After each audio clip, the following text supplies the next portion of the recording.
সর্বপ্রথম অফার নেওয়ার জন্য আপনার যে অফার লাগবে আপনি দেখবেন সেই অফারের প্রাইস কত।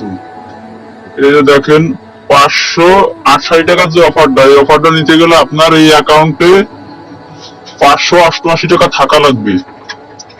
আগে 588 টাকা আপনার অ্যাকাউন্টে ভরবেন। তার জন্য ডিরাইভ ব্যালেন্স, এই যে অ্যাড ব্যালেন্স দেখছেন, অ্যাড ব্যালেন্সে চাপ দিয়ে ডিরাইভ ব্যালেন্সে যাবেন, যাইয়ে কনফার্ম দিবেন। ডিরাইভ ব্যালেন্স সিলেক্ট করে কনফার্ম দেওয়ার পরে আপনি কিসের মাধ্যমে টাকা অ্যাড করবেন, বিকাশ, নগদ, রকেট, উপায়, পার্সোনাল। যদি বিকাশের মাধ্যমে অ্যাড করেন বিকাশে যাবেন। আপনি কত টাকা অ্যাড করবেন, আপনার অফারের দাম যা আপনি তাই করলেই হবে, আপনার অতিরিক্ত টাকা অ্যাড করার দরকার নেই। আপনি 580 টাকা অ্যাড করবেন, 580 দিলাম, দিয়ে নেক্সট দেওয়ার পরে এই যে নাম্বারটা কপি করে আপনি চলে যাবেন, আপনার যদি বিকাশ থেকে সেন্ড মানি করেন বিকাশে চলে যাবেন।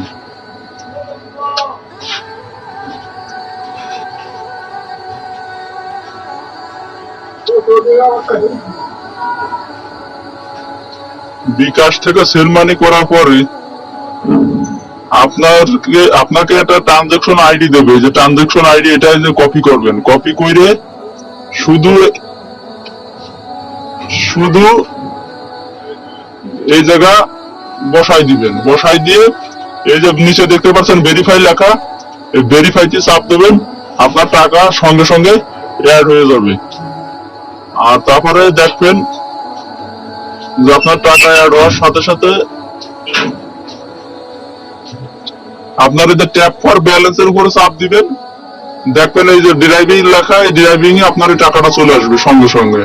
আর যদি মেন ব্যালেন্সের ক্ষেত্রে রেগুলার অফার যেগুলো আছে, রেগুলার এই যে অফারের ভিতর গেলে আপনি দেখবেন রেগুলার যেসব অফার, এই যে বাংলা লিঙ্ক, যেসব রেগুলার অফার, এইটা। আর শুধু ফিলাক্সি লোডের জন্য মেন ব্যালেন্স, আর ডিরাইভ ব্যালেন্স, ফ্রি ফায়ারের ডায়মন্ড, পাবজির ইউসি, এই সবের জন্য ডিরাইভ ব্যালেন্সে টাকা অ্যাড করবেন, তাহলে অফার কিনতে পারবেন। অফার নেওয়ার জন্য আপনি এই যে যদি এই 85 জিবি এমবি নিতে চান, এই যে 568 টাকা, তাহলে এরপর বাই নাওতে ক্লিক করবেন। বাই নাওতে ক্লিক করে যে নাম্বারে ভরবেন সেই নাম্বারটা এখানে দিয়ে দিবেন। দেওয়ার পরে নাম্বারটা দেওয়া হয়ে গেলে নেক্সটে দিবেন। নেক্সটে দেওয়ার পরে আপনার যে পিনটা, আপনি যে পিনটা চেঞ্জ করে দিচ্ছেন, ফিরোজ টেলিকম অ্যাপস এর যে পিনটা, এই পিনটা এখানে বসাবেন। বসায়ে কনফার্মে চাপ দিলে যদি আপনার অ্যাকাউন্টে ব্যালেন্স থাকে সঙ্গে সঙ্গে অফারটা কিনা হয়ে যাবে। তারপর আপনি চলে আসবেন, আপনার অফার কিনা হয়েছে না, পেন্ডিং আছে না ক্যান্সেল হয়েছে, তার জন্য হিস্টোরি ভিতর যাবেন। আপনি হিস্টোরি ভিতর অল হিস্টোরি ভিতর যাবেন, এখানে সবকিছু দেখাবে। আপনি অফারটা পেন্ডিং যদি থাকে 2-1 মিনিট অপেক্ষা করবেন, এটা কমপ্লিট হয়ে যাবে। কমপ্লিট হওয়ার পরে আপনার গ্রাহকের ওই যার সিমে অফারটা নিছেন তার সিমে অফারটা চলে যাবে।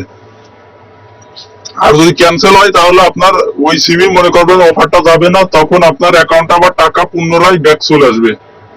এখানে একটা টাকাও মার যাওয়ার কোনো সিস্টেম নেই।